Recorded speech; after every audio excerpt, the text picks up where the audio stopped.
అసలు as a మినిస్టర్‌గా పవన్ కళ్యాణ్ గారిది పెర్ఫార్మన్స్ ఎలా ఉందంటారు? మనం విడివిడిగా మంత్రుల పెర్ఫార్మెన్స్ చూడలేం మన దేశంలో. హ్మ్. ఎందుకంటే మంత్రివర్గం సమిష్టి బాధ్యత వహిస్తుంది ప్రజలకి.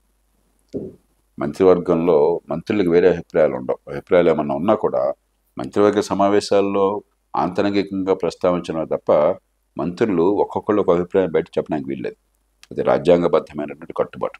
లేకపోతే ప్రభుత్వం కుప్పకూలిపోతుంది. ఏ ప్రభుత్వం, జాతీయ స్థాయి కావచ్చు, రాష్ట్రంలో కావచ్చు, ప్రభుత్వం మంత్రివర్గం సమిష్టి బాధ్యత వహిస్తుంది. కాబట్టి రెండోది, రాష్ట్రం ఆర్థిక సంక్షోభంలో ఉన్నప్పుడు ఒక మంత్రిత్వ శాఖ ప్రత్యేకంగా దాని నుంచి పూర్తిగా బయటపడలేదు.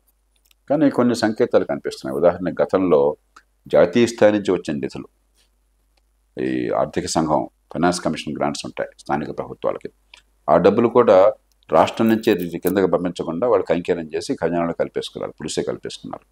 ఇప్పుడు అది కాదు, ఆ డబ్బంతా ప్రత్యక్షంగా వెళ్ళాలని ఒక ప్రయత్నం జరుగుతున్నట్టు విన్నాను. మంచిది, అది దాన్ని పూర్తిగా ఆహ్వానిస్తున్నారు. ఎందుకంటే స్థానిక ప్రభుత్వాలను బలోపేతం చేయడం అవసరం. అందులో రాజ్యాంగబద్ధంగా నిధులు జాతీయ స్థాయి నుంచి వస్తే దాని మధ్యలో రాష్ట్రం రావడానికి చాలా తప్పది. కాబట్టి ఆ ప్రయత్నాలు మనం హర్షించాలి. దాంతోపాటు ఈ స్థానిక ప్రభుత్వాలు బలోపేతం కావాలని చెప్పంటే ఈ చిన్న చిన్న పంచాయతీలు పెద్ద సంఖ్యలో కాకుండా పంచాయతీ కనీసం ఒక సైజు ఉన్నట్టయితే మంచి నాయకత్వం వచ్చే అవకాశం ఉంటుంది. రెండోది, ఆర్థికంగా కూడా నిలబడే అవకాశం ఉంటుంది. ఎకానమీస్ ఆఫ్ స్కేల్ అని చెప్పంటాం. కాబట్టి ఆ ప్రయత్నం కూడా చేస్తే బాగుంటుంది. మూడోది, చిత్తశుద్ధితో స్థానిక ప్రభుత్వాలకు అధికారాలు, బాధ్యతలు ఇవ్వాలి. మనకు సమస్య ఏంటంటే ఎమ్మెల్యేలు ఒప్పుకోరు. వాళ్ళకి ఇస్తే అధికారం, మా పెత్తనం సంగతి ఏంటి, ఇంతంత ఖర్చు పెట్టి వచ్చాం కదా అని చెప్పని. కాబట్టి దాన్ని కూర్చోబెట్టి రాజకీయంగా పరిష్కారాన్ని సాధించి అవసరమైతే ఎమ్మెల్యేలు కూడా స్థానిక ప్రభుత్వాల అధిపతులకు అమ్మనంటే తప్పే ఉండదు. వాళ్ళని మున్సిపల్ చైర్మన్గా ఎంపిక అవ్వమనండి, ఎన్నిక అవ్వమనండి. లేకపోతే దానికి చట్టం ఏర్పాటు చేయండి.